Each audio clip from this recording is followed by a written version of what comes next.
A self-interview with Sahil Sharifdin Bhat. Question. Give us your introduction. I am Sahil Sharifdin Bhat.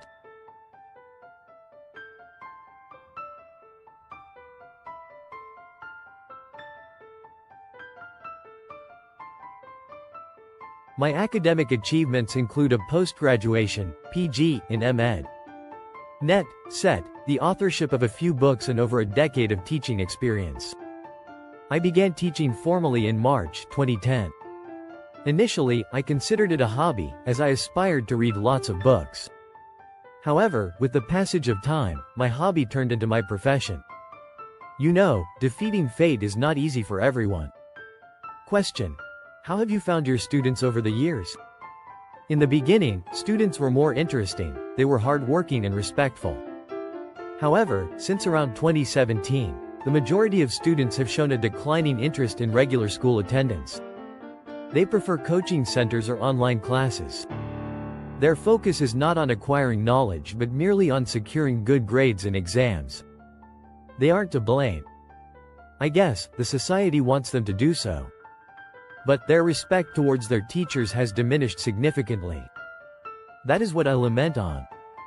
Additionally, previously, around 20% of students were involved in inappropriate relationships, while 80% were disciplined and focused on their studies. Since 2018 or so, this trend seems to have reversed. Nowadays, around 80% are engaged in such relationships. In the past, teachers would discipline students for such undesirable behavior, but now they turn a blind eye to it for various reasons.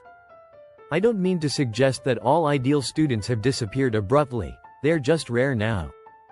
Question. How have you found your colleagues?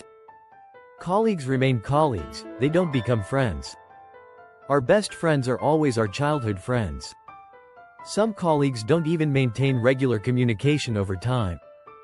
In my opinion, the best colleagues are those who stay in touch via social media, exchange greetings on special occasions, shake hands when they meet and offer condolences when needed.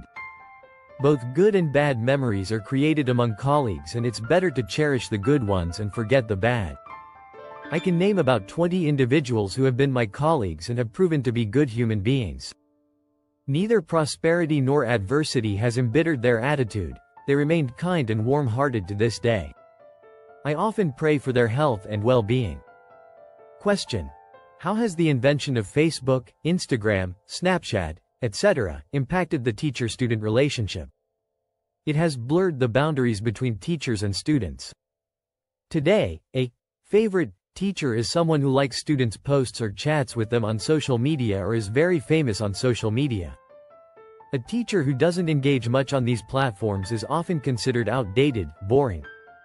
Students are no longer awestruck by their teachers, and teachers don't take students as seriously as they used to. Students have friend-zoned their teachers and vice versa. It is something I like and dislike simultaneously. Question. What are your views on the mental and spiritual health of students? Students have access to vast amounts of information but possess little real knowledge. They tend to react impulsively without striving to understand deeply. Around 40% of students seem to struggle with mental health issues. They are aggressive, intolerant, arrogant, and slow to grasp concepts. Many don't live their lives in accordance with their faith. However, exceptions exist. Some students are impressive.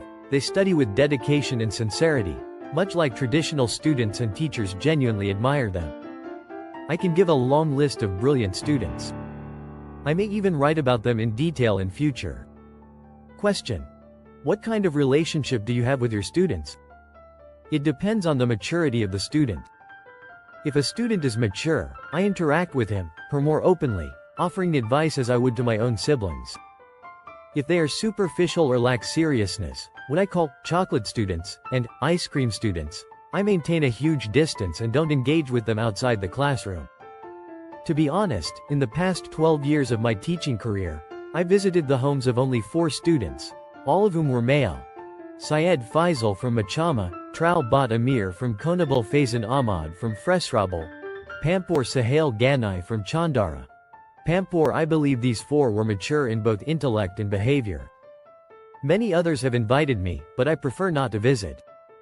I have visited the homes of a couple of female students as well, but that was due to family connections, not specifically because of the students themselves. Question. How good of a human being are you on a scale of 1 to 10?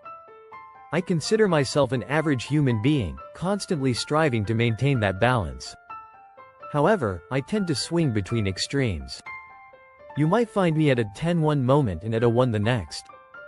I'm always working on myself. If you give me a cup of milk, I might return the gesture with a cup of honey.